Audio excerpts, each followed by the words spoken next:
Hello, everybody, and welcome to Planet FPL, the world where everything revolves around Fantasy Premier League. And this week, as you might have gathered by now, it revolves around 20 correspondents, one for each Premier League club. And we'll be going into detail on their FPL assets and whether or not you should be thinking about buying them. James, I feel like this guest needs a song to introduce. Guess who's back? Guess who's back? Da, da, da. Are you gonna do that 3 times this week? Have we got 3 returning correspondents? No, we've got two. No. That's new true. Correspondents. Returning correspondents, but return of the Mac. I'm pretty sure we recorded with Dara a few times last year, mate. I told you we did. But I was talking about Fulham and what have you being back. I don't forget my people when they get relegated. Of course not. I'll tell you what, go and introduce Dara and I'll tell you. Yeah, I should probably do that. Welcome to the Aleksandar Mitrovic podcast. We are joined today by Dara at the Tinkerman, our Fulham correspondent. How are you, mate? Very good, thanks. Good. Dara, before we were recording, I was thinking Dara's going to be on today. I wonder if his beard game is still what it was like previously when we last had you on. And the beard game is still strong. But you've upped it with your mic game now as well. So not only have we got the big beard, we've got the big mic. We're in for it now. Come on, Dara. Beard's got a bit of a trim, but it's still there. Talk to me. It's barely a few weeks since you won the playoff final. How was it going through that experience at the end with obviously massive game at Wembley, can't be there, etc. How was it? It was very strange. I kind of beforehand I did a podcast with James on the surgery. Very good. That was in the middle of lockdown, and we kind of gave our predictions. And I said that I didn't want to face Brentford, even though I thought that it would end up being Fulham Brentford final. The closer it got to it, and the way Brentford, I think they might have just run out of steam. They were trying to go for the automatics, and they just didn't quite make it. But that match was nervy. I went to a pub in Hammersmith and it was pretty on edge. And then the place just got flipped 6 times over when the goal went in. There was glasses smashed everywhere. Nice. Wow. Good to see that social distancing is still going on in Fulham. Yeah, the staff were very good to us. Yeah. Keep it classy, mate. But you could have wrapped up promotion. I think people forget in the Wigan game in game week 40. If you'd have won, you'd have gone up, right? Is that correct? No. West Brom got the draw, so they needed to lose their game, wasn't it? Yeah. But it was a point they were losing, wasn't there? It was, yeah. It was a strange. There was so much could happen on that last day, relegation-wise and promotion-wise, and obviously Forest slipped out of the playoff spaces. So bizarrely on goal difference. I think they had 6 or 7. They lost 4-1 to Stoke, didn't they? Yeah. Madness. And Swansea won 4-1 as well. Anyway, that's off topic. Tell me in the first instance, if you can, mate, what's different from this Fulham side that came up 2 years ago? You only have to look at the FPL, the teams the players you can select from right now. Like the bulk of the squad is the same. Whereas if you look at it last year, there's a lot of players out of contract, a lot of players on loan who then weren't re-signed for whatever reason, whether it was they weren't deemed good enough or the fee was too high. So, the squad's a lot more together and a lot. It's like a lot. Who did they get on loan? They got Premier League quality players, basically. Knockout, Cavallero, Harry Arthur. All these guys came in with experience that have all gone up before, and for the most part, they've made those loans permanent. And the team seems to be a lot more together than what it was previous season. I know there's a couple of guys still on the books like Seri and Anguissa. We don't know, but we think that they might have ruffled a few feathers when they came in the last time, particularly Seri. So I wouldn't be surprised to see him go maybe on loan again or a permanent somewhere. He came in with a massive reputation, didn't he? And didn't really perform as you kind of said. Is there any chance he hangs about? Potentially. I mean, there was at the Times, there was an interview with Tony Khan. It was one of the newspapers anyway, and he didn't rule out either of the two, Seri or Anguissa, remaining at the club if the bid didn't come in or if he felt that they could do a job. I think Anguissa looks a bit more likely to stay rather than Seri. Yeah, it was a weird one. Like he had been linked with Barcelona the season previous, and obviously that didn't go through, and just looked a shadow of the player that we thought we were getting. I take it I mean, a guy that me and Suj unusually both like, Scott Parker, is heavily responsible for the greater team ethic amongst the club now. Is it all down to him, essentially? He's definitely, he spoke a lot about how through the season in the Premier League that the team had taken a real dent in their confidence and that they needed to rebuild that. And I think he's gone a long way to building the confidence and making the players believe that they are as good as what we thought they might have done when we initially went up. He seems to be a very good speaker, that when he does say things, he can get the players riled up and really, get the players ready for a big game. He's a natural leader, isn't he, Scott? We know that, don't we, Suj? It's funny how you say he's a player that, strangely, both of us like. I think most of football, you'd be mad not to like Scott Parker. He's just one of those people that comes across as, if he was my manager, for example, you just would want to do well for him, because he's just comes across as such a nice, good person. And he didn't shirk a tackle or two, so I reckon he can get stuck in amongst them if he needs to as well. Yeah, I really want him to do well, so I'm really hopeful that this season in the Premier League's not, it doesn't go badly and then he just gets some club in League Two or down in the conference or what have you. I really want him to do well, because you like to see British managers coming through and doing well. I'm the same. I really do want him to see well. I'm not sure if he will be good enough, or if he has the experience to be able to take on a Premier League. There was criticism of him at certain stages throughout the season where the fans were calling for him to go because the football wasn't particularly attractive or the results weren't going our way. But I think beyond the Christmas period, the style that we played definitely changed, and he's made the team more solid, more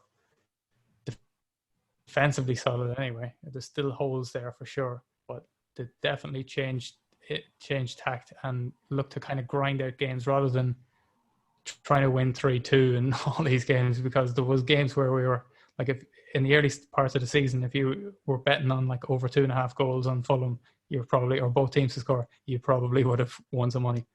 And that just changed after Christmas, where we were just winning 1-0 here and there. For a lot of our before, go on, Suj, sorry. Sorry, I was going to say, for a lot of our regular listeners, the Fulham players' names won't be on the tips of their tongues, maybe other than Mitrovic from an FPL point of view. With the draft, are there any Fulham players that have made it into your squad so far, Dara? I've got two at the moment. Mitrovic is one of them, which is fairly obvious. The other one I've gone for is Marek Rodak in goal. I'm planning to rotate him with McCarthy as things stand. I just think the fixtures are kind, and I'll delve into some of the stats maybe as to why I want to choose him. As I already mentioned, that the style of play changed, where we were kind of sacrificing our attack almost to be more defensively solid. We started winning a lot of 1-0s. Hector came in as well in January, who just missed the cutoff point in the summer transfer window. So basically spent the guts of 6 months just having a preseason. He had three preseasons this year. Wow. But once he came in, he shored up the back big time. We went from like conceding 1.3 goals a game to 0.9 goals a game, which doesn't look a lot, but it is quite big. We kept 10 clean sheets in the 20 games that he played in from January onwards once he came into the side. So that's a clean sheet every other game. Rodak, he came in for Bettinelli. Bettinelli started the first 14 or 15 games of the season, and then Rodak got his chance. I saw him in the Carabao Cup, I think it was, against Southampton, and he was man of the match. Like, they should have won 3 or 4-0, and it was 1-0 in that game, and he was unbelievable. He got straight into the team shortly after, then got sent off in, I think, his second game, and Parker put him straight back in once the suspension was over. He played 33 games, 13 clean sheets. And his XG against, he prevented over 7 goals that were expected to be scored, basically, in those 7 games. There's no keeper anywhere near him in the championship that's prevented that number of expected goals, apart from Dion Phillips, but he played every game this season, would have faced a hell of a lot more shots as well. Yeah. So you think a potential bit of a save magnet then? He's averaging 3 saves a game as well, so that's a save point a game essentially. I mean, if you equate that then to Premier League, and then suddenly you're going to put another few saves a game on that, I think that's quite natural. Then suddenly, even if you're not keeping clean sheets, that's interesting as a proposition. If he can be, even if you're getting beat and picking up 3 and 4 pointers for his value at 4.5 million. I must admit, Dara completely passed me by. Was not a player. I mean, Fulham goalkeeper has not occurred to me once, mate. No. So it's interesting to hear you say that. I think people will have a certain perception of Fulham based on how crap the defence was last time round, and he might just go under the radar a little bit. But yeah, he's definitely absolutely key to the team. I can't remember the votes were cast there for player of the season. I'm sure he was in the running for it. It's interesting. It's like you've also that 4.5 million goalkeeper. Most people gravitating towards Ryan or McCarthy. Yeah. Why not take a punt there? Do you know what I mean? There's certain players and parts of the pitch where you're going to spend the premium money, but if you're only going to spend 4.5 million on a goalkeeper, then why not make that your potential punt risky pick and go with Rodak? That's actually got me thinking a little bit there as well, because I was originally going with Matt Ryan. What I'd wonder is what are people expecting? What are managers expecting from Ryan? How many clean sheets a season are they? Like 10, 12, 15? Probably not 15. Somewhere between the 10 and 12 range. 13, 12, 13, something like that. 10. He saved a penalty as well last season. I don't know if that makes anything. If you offered me a bit of luck, that's just the way it goes. Yeah, you can't predict saving penalties and stuff. Yeah. If Ryan got me 10 to 12 now, Dara, if that was to be my keeper, I'd be quite happy with that. I think actually that would do me fine. So, I mean, from what you're saying there, you're saying you can hit double figures in clean sheets, do you think? I reckon so, yeah. See, Harrison Reed, if he signs on a permanent, that'll probably be a big reason as well, because he's just protecting the front of the fence. He just tackles anything that moves. And this is a young boy from Southampton, isn't it? Yeah. I think they potentially want to keep hold of him. So is that a big miss then if you don't keep him or sign him rather? Yeah, I'd say he's probably the number one that we need to get in at the moment. We definitely need there's other areas that need strengthening. I don't think Tim Ream's probably up for, every single game this season. He'd probably play a part, but I think we need another centre back and a right back for sure, because that was rotation all over it last season. It's interesting you mentioned right back, because when you were up the first time, you wrote a brilliant article for us highlighting the problems on the right-hand side of your pitch. And game week 1, you're up against Aubameyang. From that perspective, is that something people should still be aware of, or has that problem been fixed now? I'll let you know closer to the time. The politician. Potentially locks Aubameyang game week 1 it's certainly not fixed. I reckon against the bigger teams, he played Odoi in the playoff final, and I think if Parker wants to play more defensive, he'd probably play Odoi. But if it's against someone that we would potentially want to nick the 3 points, or we got Villa and Leeds in the next couple after that, he'd probably play Christie if they haven't signed someone at that stage. Right, okay. I mean, these guys will be familiar with names from when you were up in the Premier League a couple of years ago. On the other side, you've brought Robinson from Wigan to come in and compete with Joe Bryan. I mean, if Bryan had been 4.5 million, a lot of people see the headline. He obviously scored twice in the playoff final. Would you have considered him if he'd been 4.5 million? Potentially. I'm not sure. He had 7 assists last season, and 6 of them were from Mitrovic. So there's definitely some sort of a link up between the two players there. Yeah, 4.5. And probably that was a lot. There's a lot of options in that area this year, so it's hard to say whether I would have gone for him or not. The only thing last year, well, he definitely went through periods where his performance levels weren't fantastic, and that was probably because he didn't have any competition in that spot. He could just walk in. He was one of the first names on the sheet. I think Robertson will put a bit of pressure on him now to keep up his performance levels.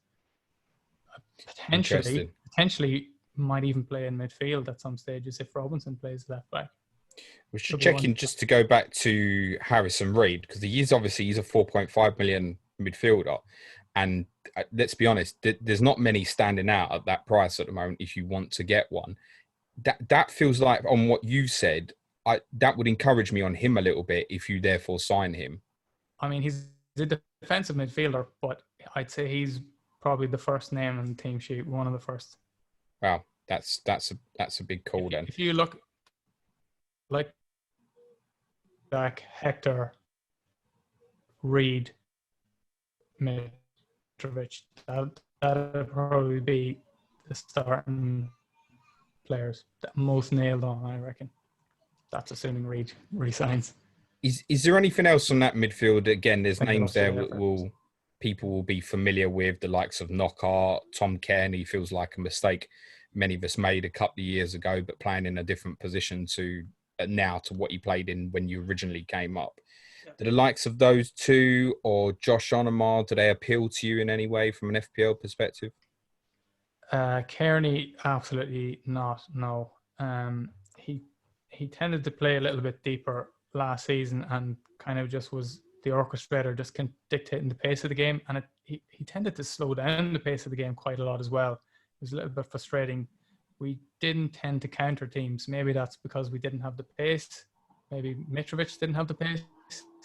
Or for whatever reason, we didn't counterattack teams. And he scored, I think he was our second highest scorer after Mitrovic with 8 goals. But if you look at him, I think it was just just before the podcast we did, maybe around February, was it? Or was it around December last year? And he'd just gone on a run where he pinged in like top bins 3 or 4 in a row.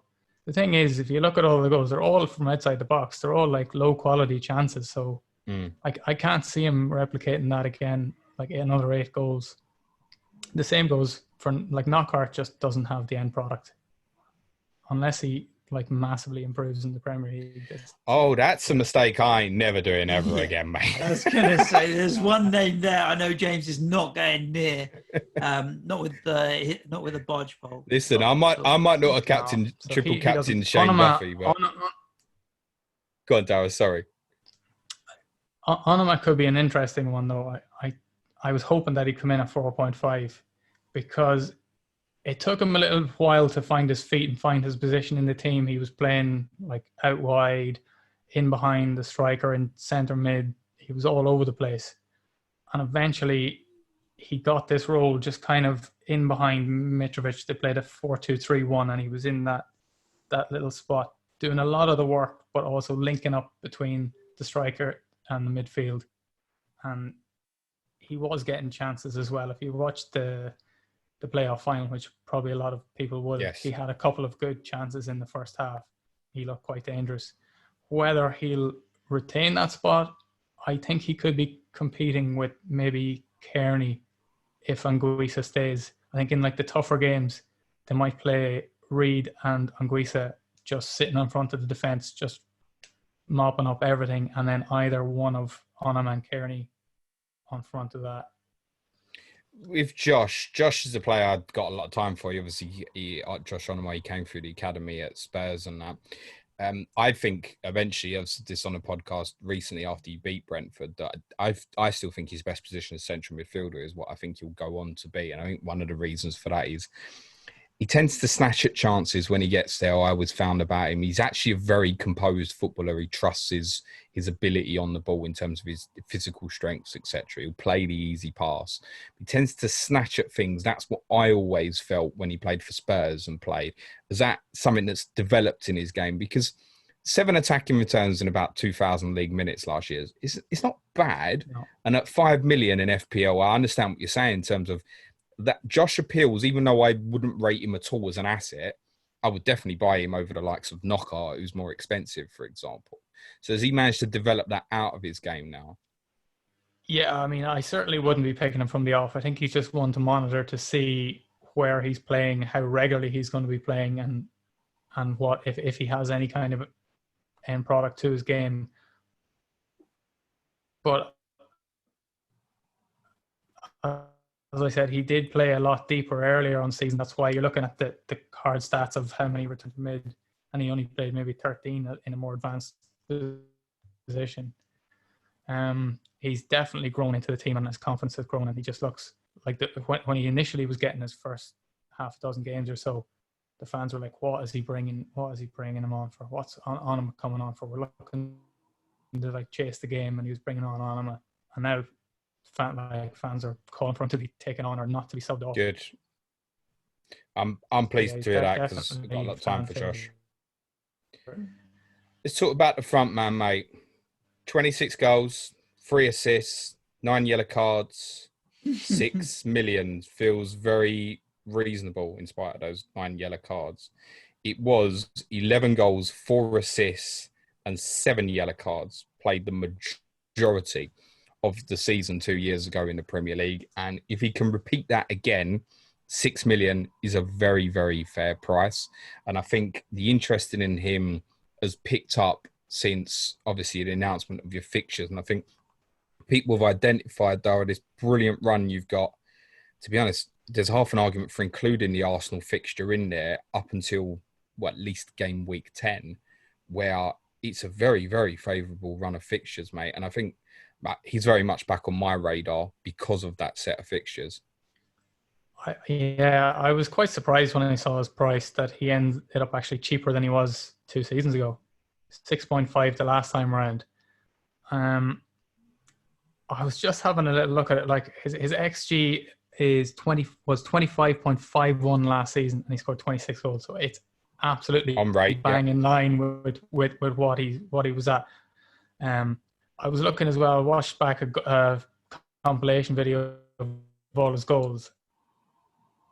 Every single goal, bar one, was inside the box. 12 of the 26 were inside the 6-yard area. So he's in the right areas for all the goals, because I saw another stat saying that almost 89% of the goals scored in the Premier League last season were from inside the box. So you don't want the likes of Kearney shooting from outside the box. Those are low quality, low probability chances of scoring. I think outside of him, there's nobody else. He is the main man. He scored 40-odd% of Fulham's goals. Yeah. Like he's the one. He's the talisman. If you're going for anyone, you got to go for him. And the fixtures are kind-ish to begin with. No, I think they are.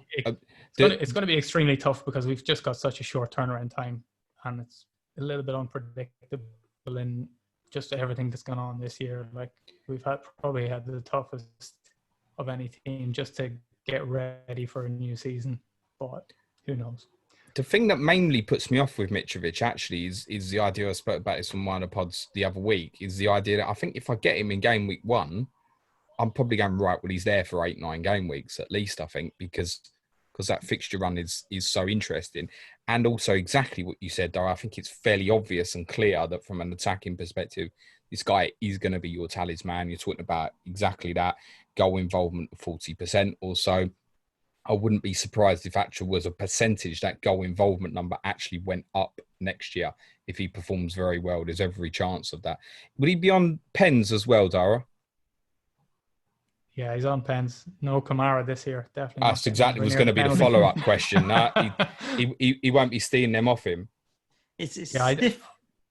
Yeah, it's stiff competition though. That's that 6 and 6.5 million mark. There, James, you said his Premier League season was 11 goals, 4 assists.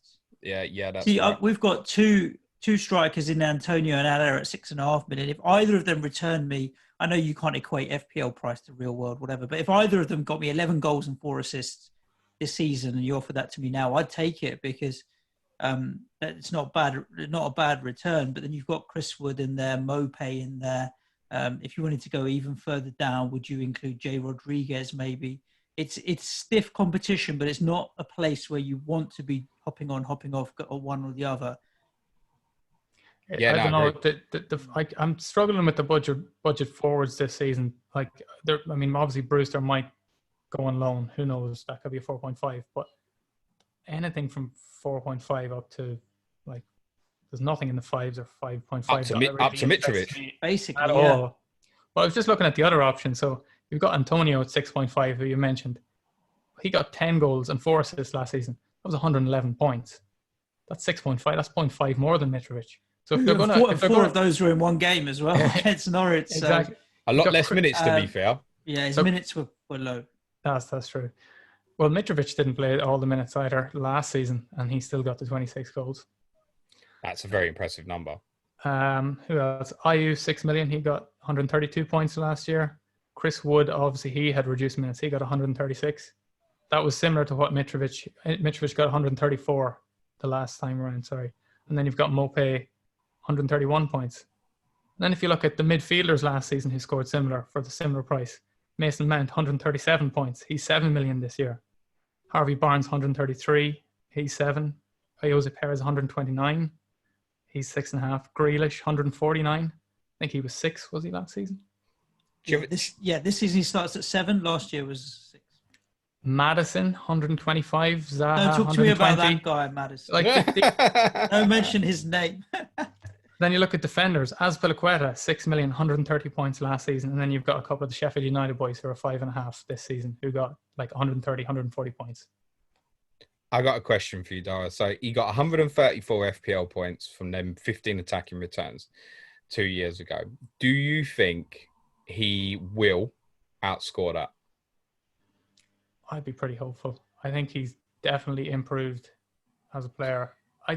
One thing which really annoys me actually is, I know you mentioned the yellow cards, and he does he throws his weight around. You saw that kind of body slam, and I saw the elbow up at Leeds and he got the elbow. Yeah, he got the elbow.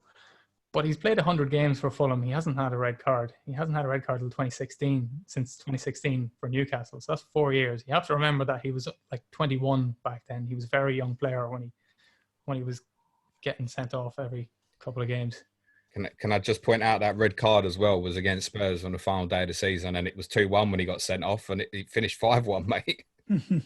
So they were better off without him. Yeah. But no, I listen, if he can at 6 million, if he can hit 130 FPL points, he's all worth considering. Definitely. I think he will frustrate players though at times as well. I think, like you said, you almost need to go into it thinking, I'm going to own him for the first 9 or 10 games. And that's just it. Just stick with it and don't jump off. Yeah, it puts me off. There will be games where he'll just look anonymous, because it happened last year. But then he'll just turn up and score a brace in another game. Where do you think you'll finish, Dara? I really can't predict it at all. Can I just say, James reckons you're going down. I take 17th right now. Yeah, no, I'll be honest with Dara. I'll tell him honestly, yeah, I think you're going to find it very difficult to stay up, because for me, I only really see Mitrovic as being the real source of goals now. We've seen that kind of with Pukki last year and stuff, that it'll work at certain periods. But if he has, like you said, that quiet period, Mitrovic started the season very well 2 years ago, if you remember, and then the goals dried up a bit, and then Fulham's results began to get worse as well from there. So sacked the manager after 12 well, years. the changing the managers doesn't necessarily help either, and I think you'd be better off giving Parker proper time, actually. Well, I think this season we're going to have one manager for the whole season, one first choice goalkeeper for the whole season, one first choice penalty taker for the whole season. That'll help. I think for me, to summarise, Mitrovic would be the only one on my radar, but I'll certainly take what you said on board on the goalkeeper. I think it's worth a second look, something I hadn't considered previously. I wouldn't look at any of the other defensive 4.5 million options you have. I think should you get Harrison Reed, it's another one to add to that block that could be quite interesting at 4.5 million midfielder. I'd actually, he's kind of on my watch list anyway, in case Romeo or Ward-Prowse got injured at Southampton, actually. So one to watch, albeit not at the club at the moment.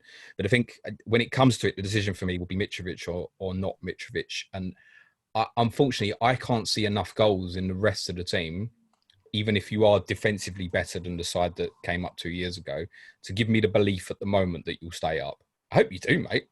Because I like having a beer with you. Yeah, I can't see the goals either from like Caviero as well. We were dependent on these players. They've got the ability, but we were dependent to like pull a worldie out of somewhere in order to win some games, and you just can't do that every single week. He was curling them in from all angles, and Kearney knocking them in top bins, Arthur smashing goals. Well, if you went and looked at Fulham's best goals this season, you just go, fucking hell, like, there's some screamers in there. Well, it's kind of summed up by the fact Kearney's the second highest scorer on 8 goals from last season, and we're basically, even you're saying don't go there, right? So I think from an attacking perspective, it really does feel like Mitrovic. I agree with you to a certain extent, though, that Josh Onomar's price at 5 million is interesting. It certainly wouldn't be like what you said, certainly wouldn't be a player that I'd start with, but it might be one that develops, because he will develop as a footballer as well. I know there's a good player in there. I just think he really lacks composure in front of goal. But the goal he scored against Cardiff in the semi-final suggests that he does have all that composure. So I'm looking forward to seeing him again. Yeah, he's gone from Josh Anonymous to Maradona. Yeah, we may listen. I want that article written, mate. Maradona. Come on. Fantastic. And from an FPL point of view, just to wrap up, is it more enjoyable playing FPL when Fulham are in the league, or is it just, it makes no difference? Because I feel like if West Ham were to get relegated now, I'd still enjoy FPL just as much, maybe because the pod now has an influence over it, but previously maybe not so. No, it's more fun for me, I think, because I didn't watch any football at all last year. No Premier League at all. Like, just with work, whenever I had a Saturday off, I was either going to a Fulham game, or like I hardly had time to watch Match of the Day or anything like that. I was solely focused on Championship last year. I went to one game with a mate to Palace. He's a Palace supporter.